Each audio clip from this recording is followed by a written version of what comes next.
Caesar Clown prepares to auction off his ultimate weapon in my review of One Piece episode 600. Holy crap, 600 episodes. That's pretty insane when you think about it. This anime series has been going on for a really long time, and it's funny to see that so far Funimation is almost about at the halfway point of being caught up. So they got a long way to go, but I can't wait to see how they're going to build that up. But for the meantime, I am enjoying the Japanese dub as always, which is absolutely fantastic.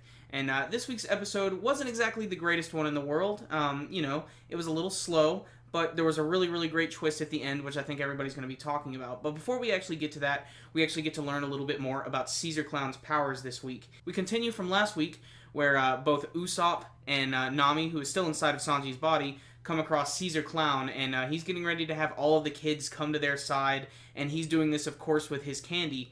And it actually gets kind of dark here. He actually gets the kids to actually try and kill them.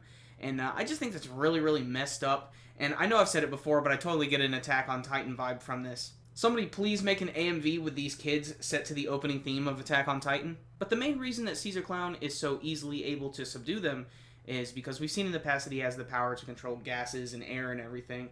And apparently he has the ability to control all of the air around him. And he can remove all of the oxygen from it. And this makes sense, because this explains how he was able to knock out Luffy and all the others. And even Usopp tries to attack him with this Firebird, but since he removes the oxygen, it can't burn. So he's a pretty devastatingly powerful opponent when you think about it. If just getting near him, you're not going to be able to breathe. Interestingly enough, before the kids are able to finish off Usopp and Nami, Brownbeard comes into the picture. Just out of nowhere, he was able to survive being blasted countless times by the Yeti Cool Brothers. And as you can imagine, he's pissed off. He has this giant pipe that he's constantly swinging into Caesar Clown, but it doesn't really do anything. And while all this is going on, Caesar Clown has the kids escape, and both Usopp and Nami think this is a good idea to try and get out of there, so they try to escape. But Caesar Clown is able to take out both Brownbeard, Nami, and Usopp easily with his weird little, clacking thing. I don't know.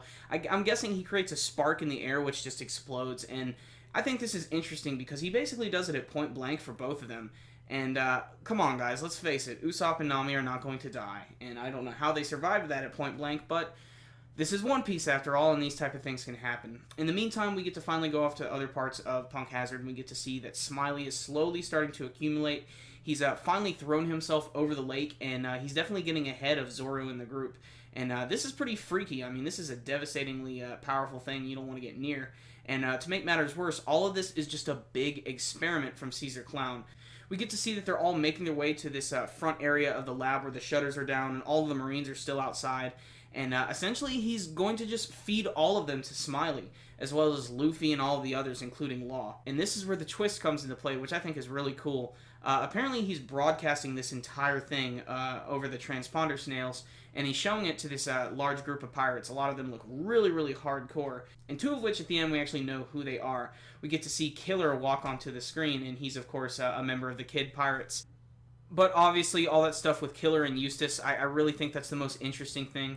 I don't know why they'd have a need for something like that. Maybe they have something really big planned.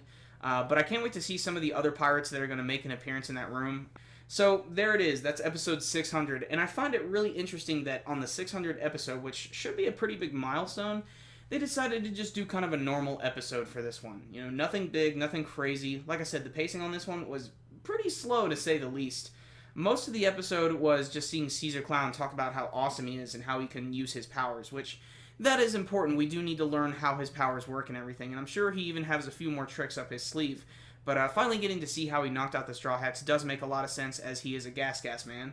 So this wasn't the most exciting episode of One Piece, but if you're following the Punk Hazard arc, there are some things here that are going to be interesting, like learning about Caesar Clown's powers and the little bit they had at the very end. So I can only hope that the pace starts to pick up a little bit more next week. But still, there's some pretty good stuff here, just reinforcing the fact that Caesar Clown has just been using these kids, and it's still disturbing to see them go on their withdrawal symptoms. And the animation was so-so. So because of that, I'm going to give this week's episode a 7 out of 10, just sort of an average episode, but still one that if you're a fan of the series, you should definitely check out. So how did you guys feel about this week's episode? Were you shocked to see the Kid Pirates make an appearance at the end? I'd love to know what you thought with your comments below. And you guys know the drill by now. Before you leave, make sure to hit that like button. Also, if you guys don't know, I'm reviewing the Attack on Titan anime series. It's a really, really great one. I just reviewed episode 11. It had the main character Eren going completely berserker mode at the end of the episode. If you want to hear what I think about it, you can check it out in this video right up here. Remember, before you leave, make sure and give this video a thumbs up and make sure and subscribe, guys. We'll see you next time.